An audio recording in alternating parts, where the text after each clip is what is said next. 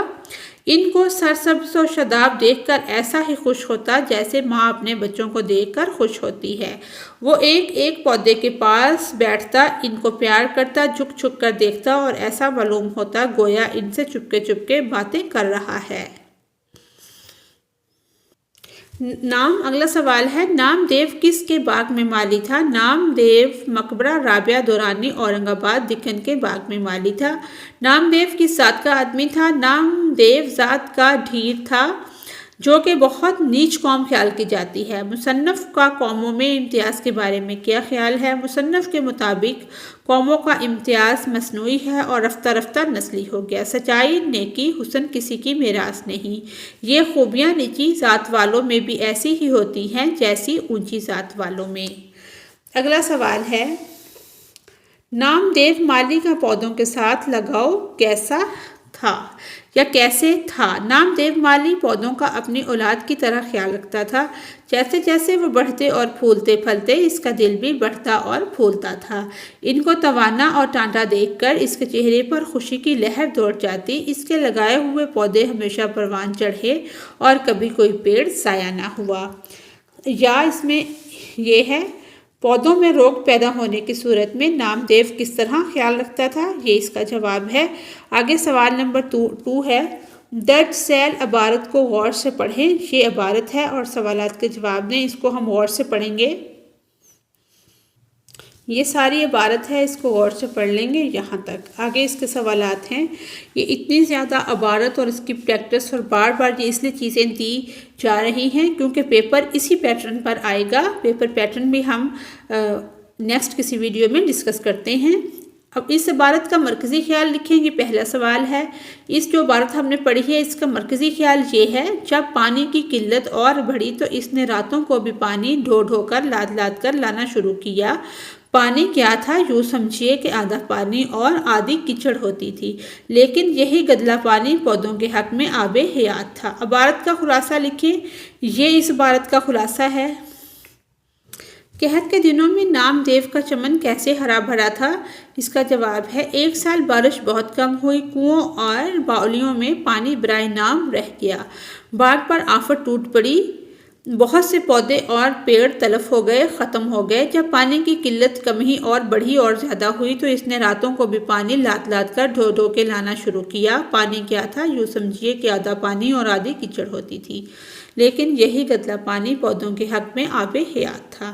اگلا سوال ہے لوگ بچوں کے علاج کے لیے نام دیو کے پاس کیوں آتے تھے؟ لوگ بچوں کے علاج کے لیے اس لیے نام دیو کے پاس آتے تھے کیونکہ اسے باغوں میں رہتے ہوئے جڑی بوٹیوں کی شناخت ہو گئی تھی، خاص طور پر بچوں کے علاج میں اسے بہت مہارت تھی۔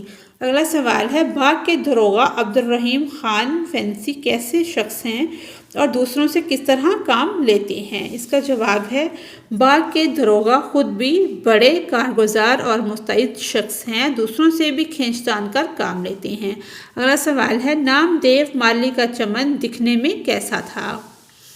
وہ خود بھی صاف ستھرا رہتا تھا اور ایسا ہی اپنے چمن کو بھی رکھتا، اس قدر پاک صاف جیسے رسوئی کا چوکا جیسے کچن ہوتا ہے، باورچی خانے کی جگہ جو ہوتی ہے۔ کیا مجال جو کہیں گھاس پھوس یا کنکر پتھر پڑا رہے، روشیں باقاعدہ تھانولے درست، یعنی کہ جو ٹہنیاں بڑی ہوتی ہیں وہ کاٹتا تھا، پانی دینے کی جگہ کو درست کرتا تھا، سنچائی پانی دینا کہ روز پانی دینا، شاخوں کی کاٹ چھانٹ وقت پر کرنا، جھاڑنا بہارنا، ان کے اوپر سے مٹی دھول گرد کو صاف کرنا، صبح شام روزانہ غرض سارے چمن کو آئینہ کے صاف اور خوبصورت بنا رکھا تھا۔ قحط کے دنوں میں پودوں پر کیا اثر ہوا؟ اس کا جواب ہے ایک سال بارش بہت کم ہوئی، کنووں اور باولیوں میں پانی برائے نام رہ گیا، باغ پر آفت ٹوٹ پڑی، بہت سے پودے اور پیڑ ختم ہو گئے، تلف ہو گئے، جو بچ رہے وہ ایسے نٹھائے اور مرچھائے ہوئے جیسے دکھ کے بیمار۔ اگلا سوال ہے نام دیو کو کبھی کچھ کہنے سننے کی نوبت کیوں نہ آئی؟ اکثر مالیوں کو ڈانٹ ڈپٹ کرنی پڑتی ہے، ورنہ ذرا بھی نگرانی میں ڈھیل ہوئی، ہاتھ پہ ہاتھ رکھ کر بیٹھ گئے یا بیڑی پینے لگے یا سائے میں یعنی کہ بیڑی پینے لگے یا سائے میں جا لیٹے، لیکن نام دیو کو کبھی کچھ کہنے سننے کی نوبت نہ آئی، کیونکہ وہ دنیا و مافیہ سے بے خبر، دنیا اور اس کے کاموں سے بے خبر، اپنے کام میں لگا رہتا، نہ ستائش کی تمنا، نہ صلے کی پرواہ، کہ نہ وہ یہ کہتا کہ میری بہت زیادہ تعریف ہو یا مجھے بہت صلہ ملے، بلکہ اس کو اپنے کام سے غرض ہوتی۔ جب پانی کی قلت بڑھی تو نام دیو نے کیا کیا؟ نام دیو نے گدلا پانی لا کر اس میں ڈالا۔ آگے سوال نمبر 3 ہے، اس عبارت کو ہم نے غور سے پڑھنا ہے اور پھر سوالوں کے جواب دینے ہیں۔ یہ ہماری عبارت ہے، یہاں تک ہماری عبارت ہے۔ سب سے پہلے ہے اس کا مرکزی خیال، نام دیو اپنے پودوں کو بچوں کی طرح پیار کرتا، ان کی خدمت کرتا۔ جب مصنف نے انعام کی پیشکش کی تو اس نے کہا کہ انعام لینے سے یہ کہہ کر انکار کر دیا کہ بچوں کے پالنے پوسنے میں کوئی انعام کا مستحق نہیں ہوتا۔ عبارت کا خلاصہ یہ اس عبارت کا خلاصہ ہے۔ آگے ہے نام دیو کی موت کس طرح واقع ہوئی؟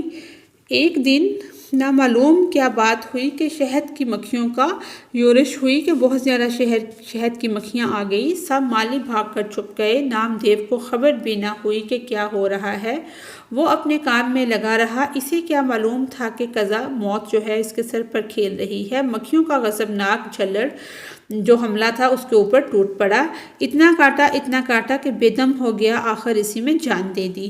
آگے ہے ڈاکٹر سید سراج الحسن کن اوصاف کے باعث نام دیو کے قدردان تھے؟ اس کا جواب ہے نام دیو نے نہ فن باغ کی کہیں تعلیم پائی تھی اور نہ ان کے پاس کوئی سند یا ڈپلومہ تھا، البتہ کام کی دھن تھی، کام سے سچا لگاؤ تھا اور اسی میں ان کی جیت تھی۔ شاہی باغ میں بھی اسی کا کام محاکاج رہا، دوسرے مالی لڑتے جھگڑتے سیندی شراب پیتے، یہ نہ کسی سے لڑتا نہ جھگڑتا نہ سیندی شراب پیتا، یہاں تک کہ کبھی بیڑی بھی نہ پی، اس لیے ڈاکٹر سراج الحسن اس کی بے حد قدر کرتے تھے۔ اگلا سوال ہے نام دیو نے انعام لینے سے کیوں انکار کیا؟ نام دیو کو اپنے پودوں سے ان کو اپنے بچوں کی طرح پیار تھا، ان کی خدمت کرتا۔ جب مصنف نے انعام کی پیشکش کی تو اس نے یہ کہہ کر انعام لینے سے انکار کر دیا کہ بچوں کے پالنے پوسنے میں کوئی انعام کا مستحق نہیں ہوتا۔ اگلا سوال ہے اورنگ آباد کی خوش آب و ہوا باغ لگانے کا کام کس کو تفویض ہوا؟ آب و ہوا میں جب اعلیٰ حضرت حضور نظام کو اورنگ آباد کی خوش آب و ہوا میں باغ لگانے کا خیال آیا تو یہ کام ڈاکٹر سید سراج الحسن نواب سراج یار جنگ بہادر ناظم تعلیمات کو تفویض ہوا۔ ڈاکٹر صاحب کا ذوق باغبانی مشہور تھا۔ اگلا سوال ہے مقبرہ رابعہ دورانی اور اس کا باغ کس کی بدولت سرسبز شاداب اور آباد نظر آتا ہے؟ اس کا یہ جواب ہے۔ آگے ہے نام دیو کو مقبرے سے شاہی باغ میں کیوں لے گئے؟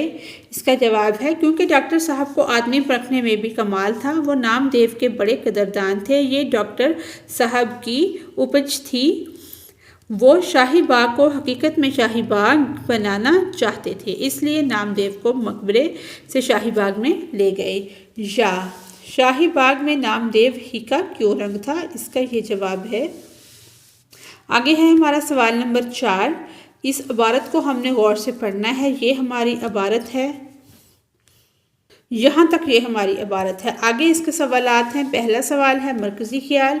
مصنف کے خیال میں اچھا انسان ایسے بنا جا سکتا ہے کہ خدا نے جو صلاحیت انسان کو دی ہے اسے درجہ کمال تک پہنچایا جائے اور اس صلاحیت سے مخلوق خدا کو فیض پہنچایا جائے۔ آگے ہے عبارت کا خلاصہ، یہ اس کا خلاصہ ہے۔ آگے ہے خاکہ نگار کے خیال میں نیکی کب تک نیکی رہتی ہے؟ نیکی اس وقت تک نیکی ہے جب تک آدمی کو یہ معلوم نہ ہو کہ وہ کوئی نیک کام کر رہا ہے۔ جہاں اس نے یہ سمجھنا شروع کیا، نیکی نیکی نہیں رہتی۔ آگے ہے خاکہ نگار نے نامدیو کو کس بنا پر نیک اور بڑا آدمی کہا ہے؟ جب کبھی مجھے نامدیو کا خیال آتا ہے تو میں سوچتا ہوں کہ نیکی کیا ہے اور بڑا آدمی کسے کہتے ہیں۔ حساب کے دن جب اعمال کی جانچ پڑتال ہوگی تو یہ پوچھے گا کہ میں نے جو استطاعت تجھ میں ودیت کی تھی اسے کمال تک پہنچانے اور اس سے کام لینے میں تو نے کیا کیا، اور خلق خدا اللہ کو یا خدا کو اس سے کیا فیض پہنچایا۔ اگر نیکی اور بڑائی کا یہ معیار ہے تو نامدیو بھی نیک تھا اور بڑا بھی۔ اگلا سوال ہے مصنف کے خیال میں اچھا انسان کیسے بنا جا سکتا ہے؟ مصنف کے خیال میں اچھا انسان ایسے بنا جا سکتا ہے کہ خدا نے جو صلاحیت انسان کو دی ہے اسے درجہ کمال تک پہنچایا جائے اور اس صلاحیت سے مخلوق خدا کو فیض پہنچایا جائے۔ اگلا سوال ہے نامدیو مالی کے اوصاف میں سب سے نمایاں وصف کیا تھا؟ نمایاں وصف کام سے عشق نامدیو مالی کے اوصاف میں نمایاں تھا۔ نامدیو مالی کیسا شخص تھا؟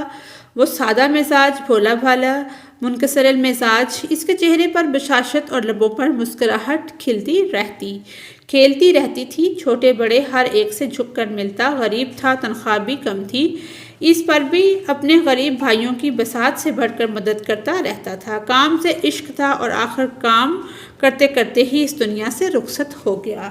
آگے ہے نامدیو کو اپنے کام پر فخر یا غرور کیوں نہیں ہوتا تھا؟ جواب ہے گرمی ہو یا جاڑا، دھوپ ہو یا سایہ، نامدیو دن رات برابر کام کرتا رہا۔ اسے کبھی یہ خیال نہ آیا کہ میں بہت کام کرتا ہوں یا میرا کام دوسروں سے بہتر ہے، اس لیے اسے اپنے کام پر فخر یا غرور نہ تھا، وہ یہ باتیں جانتا ہی نہ تھا۔ یا مندرجہ ذیل عبارت میں نامدیو کی کن خوبیوں کا ذکر ہوا ہے؟ نامدیو کو کسی سے بیر تھا، نہ جلاپا کہ نہ کسی سے دشمنی تھی، نہ حسد تھی، وہ سب کو اچھا سمجھتا اور سب سے محبت کرتا تھا، وہ غریبوں کی مدد کرتا، وقت پر کام آتا، آدمیوں، جانوروں، پودوں کی خدمت کرتا، لیکن اسے یہ کبھی احساس نہ ہوا کہ وہ کوئی نیک کام کر رہا ہے۔ اسی کے ساتھ ہی ہماری آج کی یہ ویڈیو مکمل ہوتی ہے۔ اگر آپ کو میری ویڈیو سے کوئی رہنمائی مل رہی ہے تو میری ویڈیو کو لائک اور چینل کو سبسکرائب کریں۔ Thanks for watching us.